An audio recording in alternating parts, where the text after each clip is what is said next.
There's plenty of questions facing the Bengals this offseason. Let's get some answers. We'll play a little buy or sell and much, much more right now on Enter the Jungle.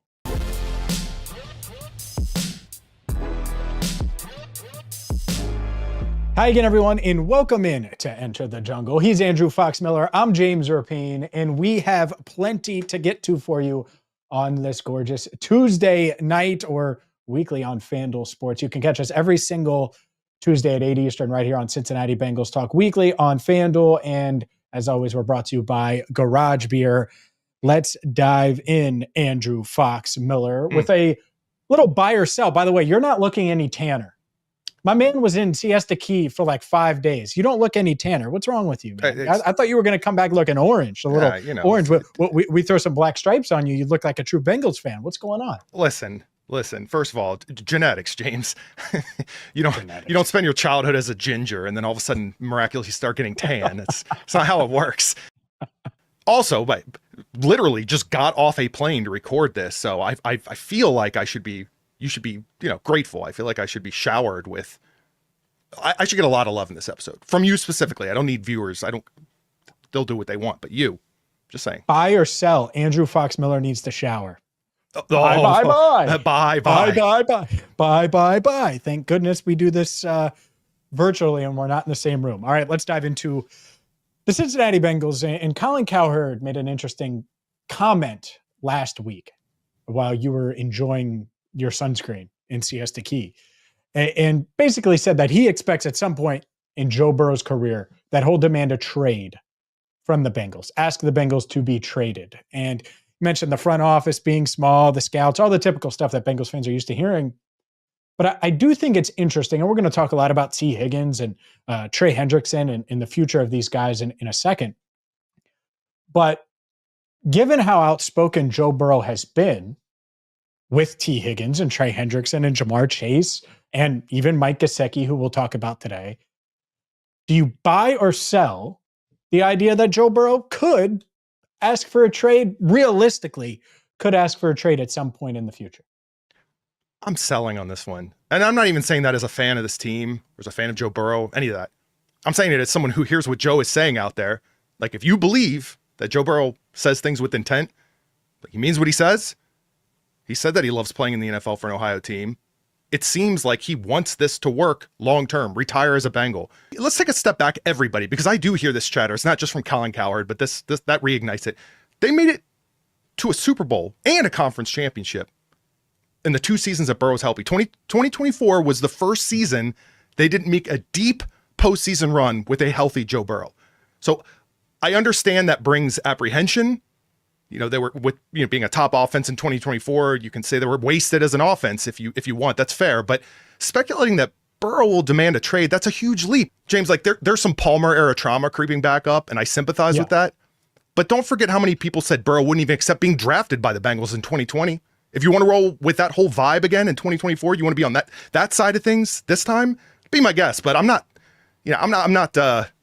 buying that at all. Like if that were to ever happen, there are very serious problems with this front office, with this organization. So it is 2025, just to be clear, just so true. People don't hear you and think that this is a year old. We recorded this way in advance. We knew it would be super evergreen, James. Oh, geez. I'm going to buy it. That he would consider it. And here's why. Okay. But I'm not buying that he's going to do it or he's I know what you're saying. It crossed my mind, the wording of it. Yeah. Yeah. You can't no, the answer is no, he's not there. He believes today. But let's say T. Higgins, who we're going to talk about, and I think the Bengals plan on keeping long-term based on everything I've heard. If T gets away and then he's thrown to Jamar and Jermaine Burton, and it just really doesn't work with Burton. And Andre Yosevich is more of a 3 and not a 2. And they don't necessarily bring back Mike Gesicki, and the defense doesn't figure it out under Al Golden. And there's a scenario like the Carson Palmer level trauma, that happened. 2005 was awesome. 2006, they took a step back and they were really good and should have made the playoffs, and they didn't. Thank you, man, Brad St. Louis and all the stuff that went there. 07, which is what the 2024 Bengals remind me of. In 07, Chad had his best year. Carson had a really good year. TJ Hutchman's had a record-setting year, and they were 7-9. And it was like, what in the world is going on with this team? And so I'm not there yet, but that's why this offseason is so important. That's why we're going to spend so much time on all of these guys. And I think that's why a lot of Bengals fans are like, yeah, it could get there. And I don't really think about the Carson element. Oh, Carson did it, so Joe will. I don't really look at it that way.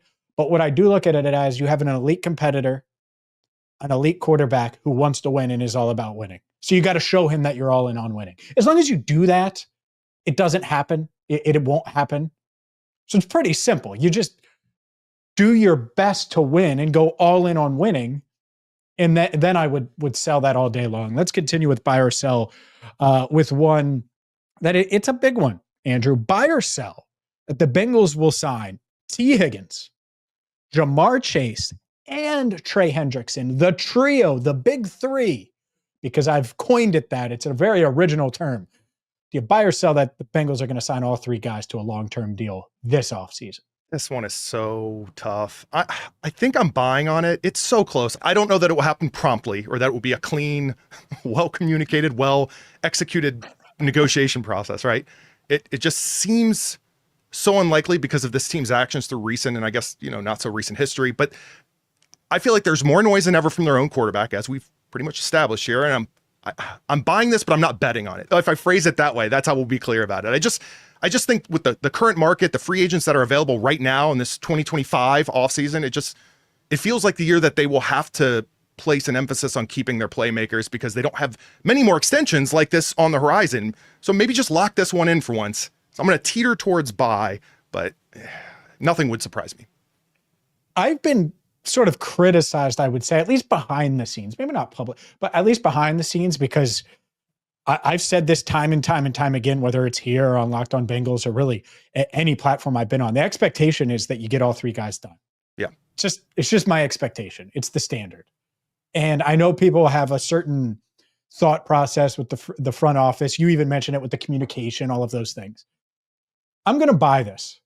I think the plan is pretty solid. I do. Like, they're going to tag T. Higgins if it gets to that point on that March 4th deadline. The tag window opens on February 18th. So which is today as we're playing this show, but who knows if they tag him on the 18th. But if they don't get a long-term deal done, they'll tag him in that window. And do I think they're motivated to get a long-term deal done? I do, from what I've heard. Do I think T. Higgins wants to be in Cincinnati, and that's part of why he switched agents? I do. Do I think that they plan on getting Jamar Chase long-term deal? I do. And Trey Hendrickson, his agent's gotten 2 deals done, and desperately, and I'll say this, his agent desperately needs to get him more money because he's the one that agreed to that 1-year extension in 2023, which is why Trey isn't a free agent right now. And so there's motivation, there should be, for these guys to get done. So I buy it. And I also go back to what Joe Burrow is saying. I don't think Joe Burrow is in this contentious relationship with the Bengals front office right now. No. When he goes and says, oh, well, we can keep T, or we can keep Trey, or we can keep Jamar, we can keep these guys. I don't think he's saying that to be mean to the Bengals front office. I think he knows that it's realistic. He knows the path to doing it, and it makes a ton of sense. That doesn't mean that all these guys need to take discounts, because they don't, and he's not asking that. And so I combine that with everything I've heard behind the scenes, everything we know on the front end. I do expect it to happen, so I buy it. The Bengals will get long-term deals done with Jamar Chase, Trey Hendrickson, and T. Higgins this offseason. Firm agreement they should, but who knows? I mean, there could be a trade situation, but I think this is probably the most likely, but by like a 52% chance. You know what I mean? Like, see, you have your doubts. I get it. Of course. The expectation is it. The standard is the standard, and we'll see if they can get it done, Andrew. Speaking of, 2 weeks ago now, Radio Row in New Orleans, Joe Burrow mentioned Mike Gesicki. Maybe it's not a big 3, it's a big 4. Mentioned Mike G. They got to get Mike G done. Let's discuss Mike Gesicki. We will, coming up next. Welcome back to Enter the Jungle. I'm James Rapien. He is Andrew Fox Miller. Let's continue to play a little buy or sell, Andrew. This time with Mike Gesicki. Joe Burrow earlier this month saying that he Is part of the guys that they have to bring back. Mike talked with me when I took the Cincinnati Bengals Talkmobile down to Paycor Stadium through that snowstorm and talked with Mike G. And he said he wants to be back, loved being here, obviously had a really nice season for the Bengals in his lone year in Cincinnati. Do you buy or sell that the Bengals are going to re-sign Mike Gesicki to a long-term deal? I'm going to say sell, and not because I don't want it to happen. I just feel like this past segment, it's like building a parlay, James, when you're trying to figure out what's going to happen in the offseason. I'm not going to add a fourth and bet on all four things happening here. I just don't. I'm going to lean that it's not going to happen. Therefore, I'll sell. I do wish they would.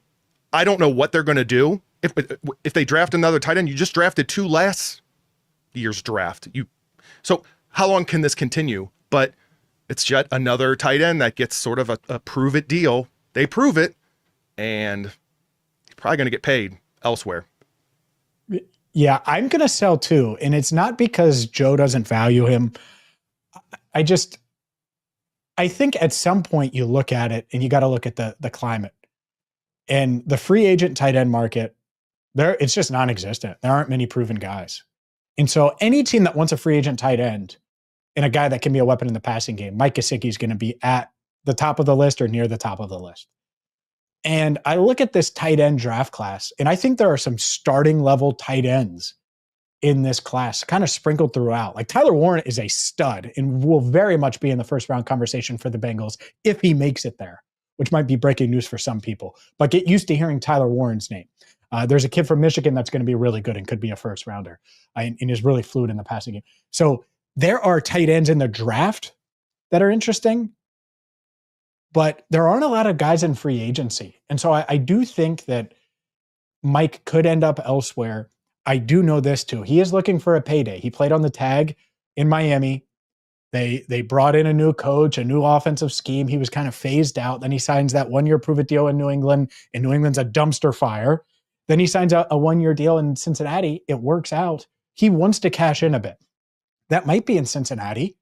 Maybe they can work it out. Once upon a time, they thought that they were keeping CJ Uzomah for a similar deal to the deal that he took with the New York Jets. That did not happen.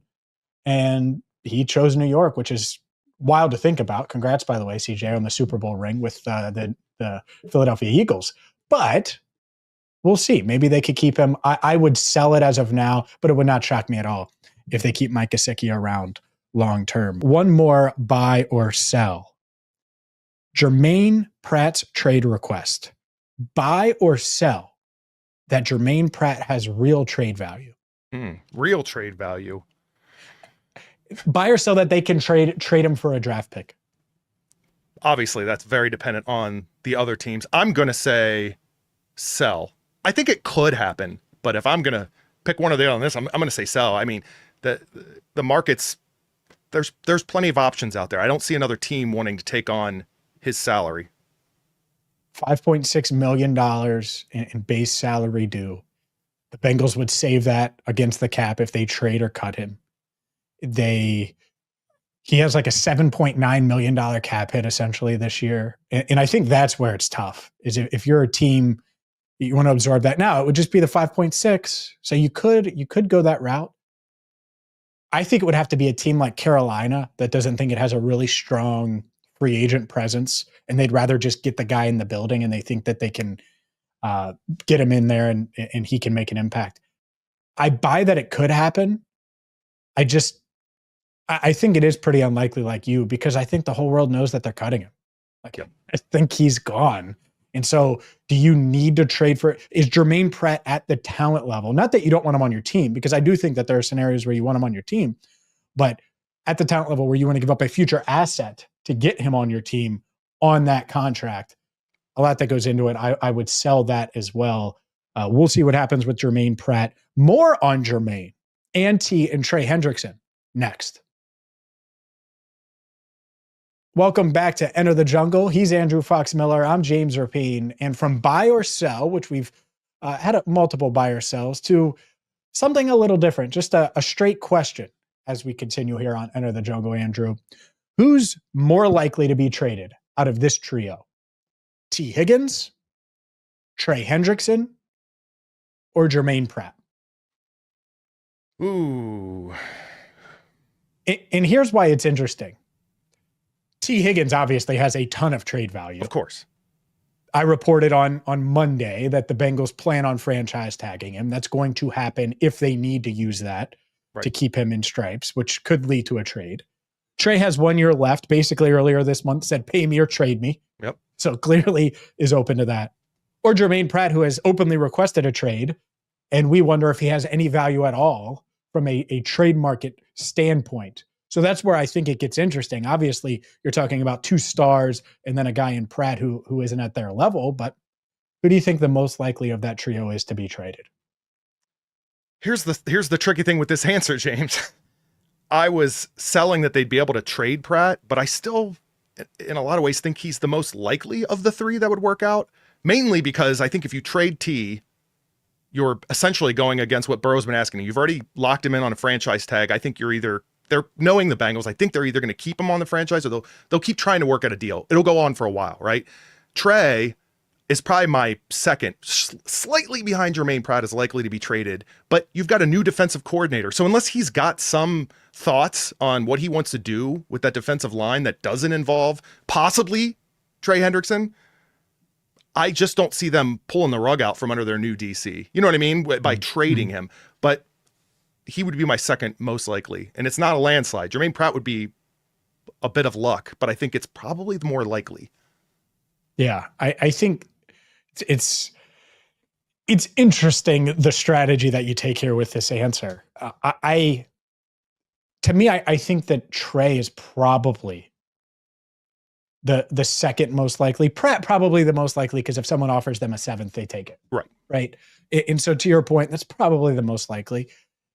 But between T and Trey Hendrickson, I think it's Trey.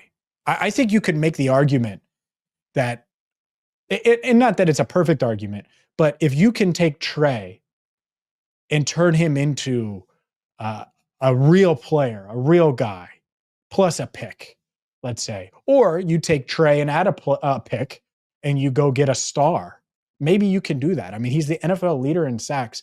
Who do you think says no? Trey Hendrickson and the 17th pick for Micah Parsons. You think the Cowboys say no? Because if I'm the Cowboys, I say no. By the way, if I'm the Bengals, I do that because you're talking about 25-year-old Micah Parsons, who's an absolute star. Sure. He's going to cost you more than Trey, but of course you do that if you could. It sounds like more like Bengals wouldn't. They wouldn't, though. You know that. This is how you would operate a team. I hear what you're saying. Oh, no doubt. You want another one? I played enough one? Fantasy football with you. I know how you want try another to work one? deals. Oh, I got them all day. You want another one? Trey Hendrickson for Quentin Nelson, the star guard for the Indianapolis Colts. He has 2 years left on his deal. Straight up. Trey reunites with Lou Anarumo in Indianapolis. Heck, I'll throw in Germaine Pratt there too. Mm-hmm. And then the Bengals get this all-pro guard, Quentin Nelson, who's entering his 7th season and under contract for 2 more years and in his prime. It's a pretty interesting one. And we're having another discussion next offseason about whether or not they should extend Nelson. And we're starting this all over again. We've got a pretty clean slate up ahead of us right now, James. And the answer would be yes, you extend him. Yeah, of course. He would instantly vault. Quentin Nelson would instantly vault into the highest paid guard in Bengals history. He's at he would have like a $16 million cap hit, make $18 million roughly per year. But yeah, really, really interesting there. Overall, though, I think if I had to rank them most likely to be traded, it would be Germaine Pratt 1, obviously requested a trade, goes without saying. Trey Hendrickson 2, T. Higgins 3. Disagree? Agree? No, I agree with that. It would be Pratt, Hendrickson, T. T, if they traded T, I wouldn't even know. It's not even on my radar. You know what I mean? Like, I know it's a possibility logically, but I just don't see it ever happening. Yeah, I think he would bring back the most. I do, of course. Given this wide receiver market the way it is. There's no receivers available. And that's the argument for trading him, right? Is you could maybe get the most for him. I wouldn't do that. You wouldn't do that. Up next, the man who's in charge with revamping the Bengals' biggest weakness got quite an award last week. We'll react to that coming up next. Welcome back to Enter the Jungle. He's Andrew Fox Miller. I'm James Rapien. And Al Golden is the man the Bengals brought in to revamp, rejuvenate, breathe new life into the Bengals defense. They hired him after he spent the past 3 seasons as Notre Dame's defensive coordinator, takes over for Lou Anarumo as the Bengals defensive coordinator. And last week, Andrew, he was honored with the Broyles Award. He was given the Broyles Award, which is given to college football's top assistant coach. He helped the Fighting Irish finish 14-2, win multiple college football playoff games before they fell to Ohio State in the national championship game. Well-deserved honor for the Bengals defensive coordinator and the guy that the Bengals are banking on to turn things around on defense. And here we are talking about whether or not we're going to trade his top defensive player. Hey, I mean, we're not. I know. Yeah, that's your resume, though. Hey, do you really need Trey Hendrickson? Oh, no, I'm just kidding. Hey, don't put it past the powers that be. I know. Hey, you did a lot at Notre Dame with these guys. I mean, are you sure you need Trey? Just kidding. Interesting little note. I actually credit to John Sheeran. I had to track down where I remembered reading it, and I looked it up. He had noted that Joe Brady was the only other NFL coach to have gotten the award. Obviously, the offensive coordinator for the Bills, and he won it as LSU's pass game coordinator in 2019 when Burrow and Chase were. Yeah. So. There you go. All right. That is interesting. What else is interesting is this Bengals offseason. They're easily the most interesting team in the NFL. We are going to have you covered all offseason long right here on Cincinnati Bengals Talk. Catch us every single Tuesday at 8 Eastern on CBT Weekly on FanDuel Sports Network. And for Andrew